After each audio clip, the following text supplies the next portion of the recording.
chains following on the floor. The weight of steel around your neck, steel like snakes, wrapped around your windpipe, around your next word, your next gulp, your next gasp, wrapped around and seated on your shoulders. Atlas carried the world on his shoulders.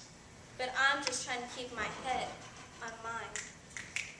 I once bought a $6 meal at Mickey D's and got fined $35 for an overcharge fee.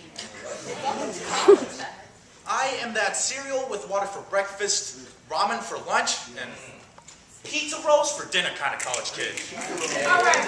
And of course on the weekends, A $12 taco vodka. with no money for chasers kind of college kid. When I go to the club, I make sure it hails pennies on the honeys.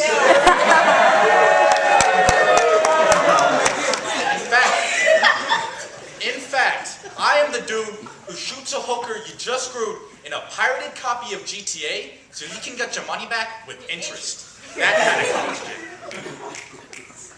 So my question is, how did I become so damn poor that I have to get $35 before I have the bank's permission to be worthless?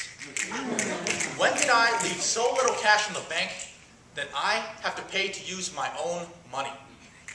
When did being broke mean you paid for the interest on a billionaire's bankroll? Dollars for food? Money for an education? I lived your first world problems, your educated elite privileged dilemmas. I lived your need to succeed and felt your complaints when nothing prevailed.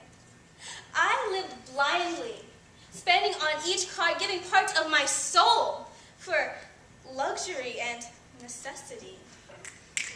I knew it, I know it, and now while you fight to eat healthy, I fight to breathe, to take a step with this lead leading me down. Dig into your pockets. Feel receipts, keys, free coins. Despite my grumbling stomach, after meals, I rarely keep change on my person. It seems we all hate pennies, nickels, dimes barely worth their weight. We tip, donate, and generally run away from coins like they'll do us harm. Like change will prevent us from escaping the tentacles of our poverty. And I've seen enough porn to know where this is headed.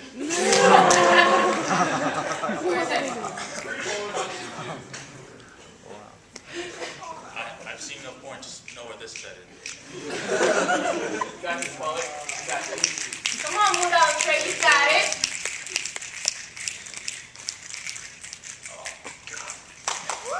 You got it. Take your time, take your time. Oh, all right.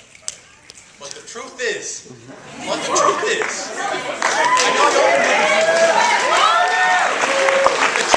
there's over 100 billion bully pennies that populate our country. Maybe it's time we gave change a chance. That change, those coins they hate, those weights in life are like stones falling into pits. Pits of despair, pits of poverty, pits filled with guns and pills, knives and ropes, arsenic and gravestones. Gravestones. I can't even afford the dirt thrown on cardboard boxes, or the worms that will pick at my carcass trying to survive. But that's only if my debtors decide to bury me and not burn me alive or sink me into the ocean like the Titanic. I've hit the iceberg called life. Yes, I understand they tell you. Go out into the community. Help those in need. Save the lives abroad, but never look within your front door. But I am here.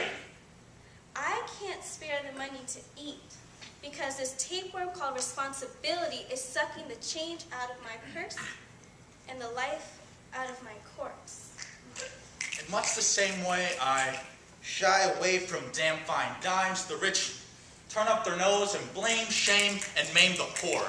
If they're really so hungry, let them eat cake. Organic, vegan cake. That ain't cake.